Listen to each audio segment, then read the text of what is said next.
Sector में CM युवा उद्यमी स्कीम से लाभान्वित हुए हैं।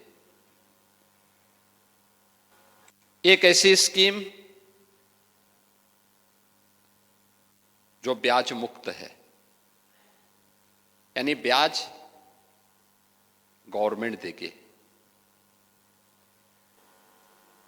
जो गारंटी मुक्त है, यानी आपको गारंटी नहीं देनी है, आपके अभिभावक को नहीं देनी है, गारंटी भी राज्य सरकार देगी।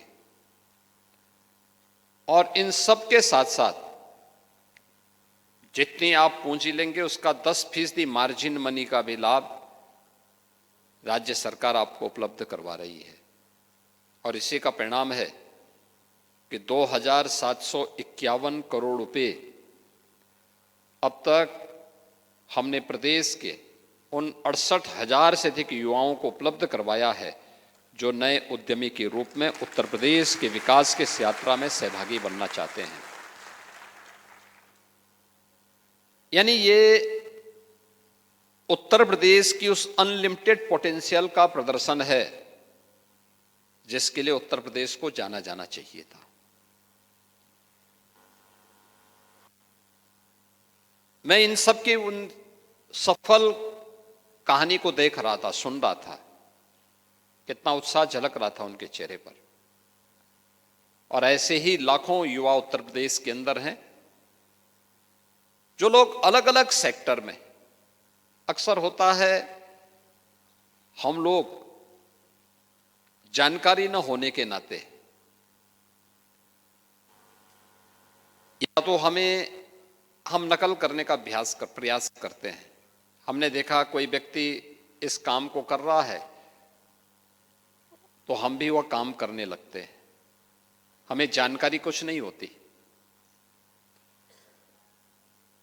हमारा युवा जब विश्वविद्यालयों में अध्ययन करता है तो विश्वविद्यालय अपने आप में एक टापू बन गए हैं।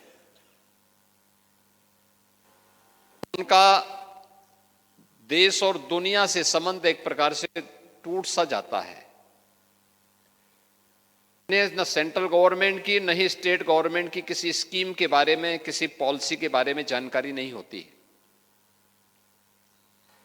परिणाम क्या है? जब युवा वहां से निकलता है एक चौराहे पे खड़ा होकर असमंजस की स्थिति में होता है।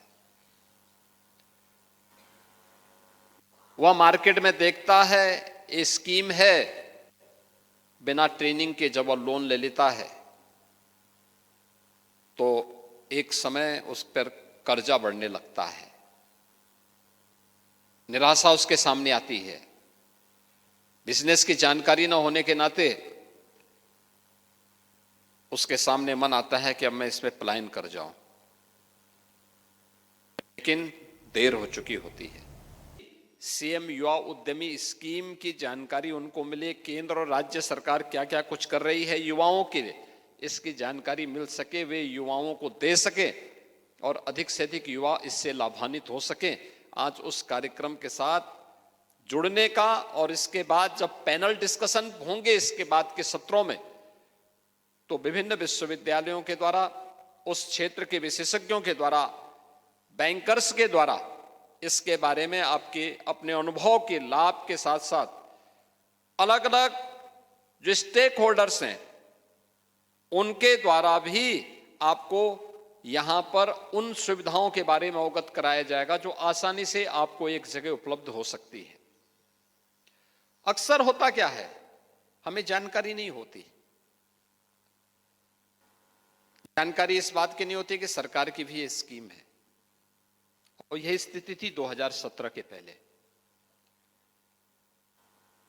2017 के पहले उत्तर प्रदेश के अंदर हमें सबसे पहले इस बात को ध्यान में रखना होगा कि उत्तर प्रदेश इस मामले में बहुत समृद्ध रहा है।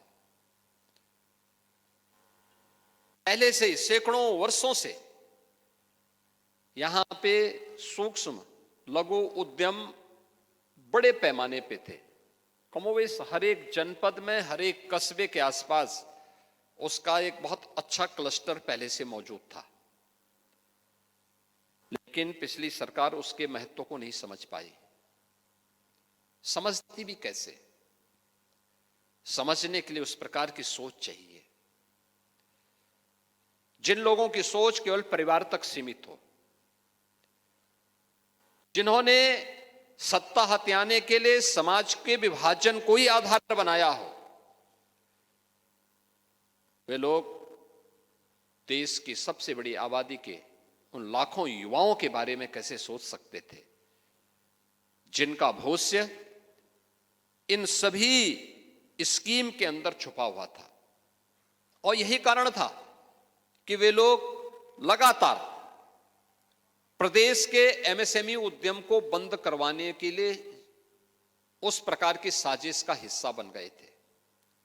मुझे याद है 2017 में जब हमारी सरकार बनी थी, तो सरकार बनने के पूर्व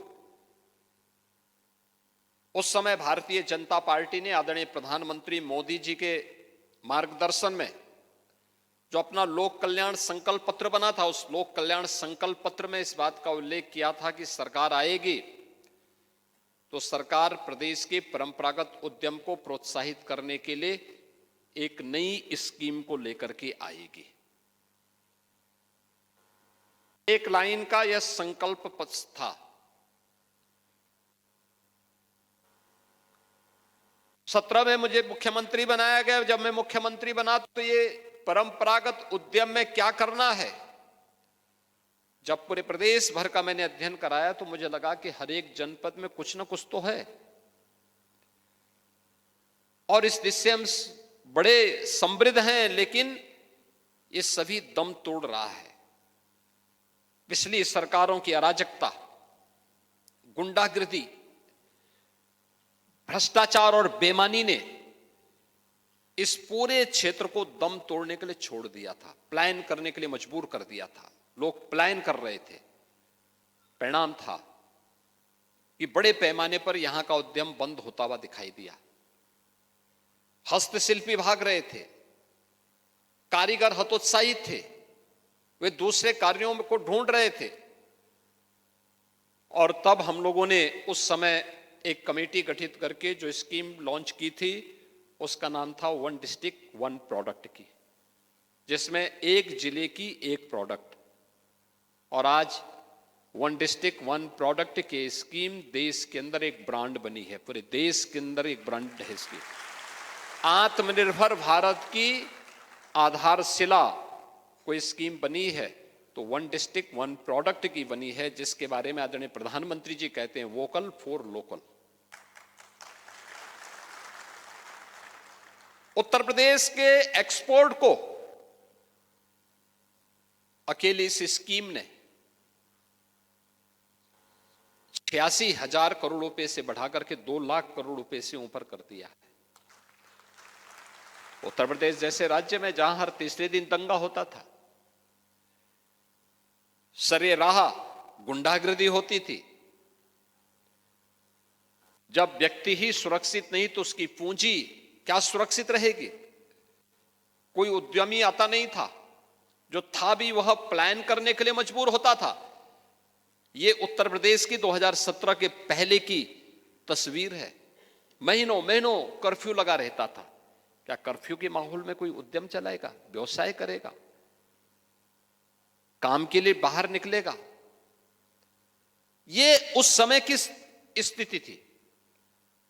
और जब हमने ओडीओपी लॉन्च की, सबसे पहले इसकी तारीफ की थी, इसकी सराहना की थी प्रधानमंत्री मोदी जी ने, कि यही हमने लोक कल्याण संकल्प पत्र में कहा था कि परंपरागत उद्यम को प्रोत्साहित करेंगे। याद रखना, परंपरागत उद्यम का मतलब देश के अंदर और खास तौर पर उत्तर प्रदेश जैसे राज्य में कृषि के बाद सर्वाधिक रोजगार देने वाला कोई क्षेत्र है तो वह है एमएसएमई का क्षेत्र। उत्तर प्रदेश में 3 करोड़ के आसपास किसान हैं और अकेले एमएसएमई क्षेत्र में 1.25 करोड़ लोगों को रोजगार प्राप्त हुआ है। अब आप सोचो, खेती के लिए सरकार का प्रोत्साहन अगर बंद हो, ये 3 करोड़ लोग यानी 3 करोड़ परिवार सीधे सीधे इससे प्रभावित होते हैं। 3 करोड़ परिवार का मतलब 15 करोड़ लोग प्रभावित होते हैं। अगर 1.25 करोड़ लोग जो एमएसएमई के साथ यूपी के अंदर जुड़े हुए हैं, इस उद्योग पर आंच आती है तो सीधे सीधे 5.5 करोड़ लोग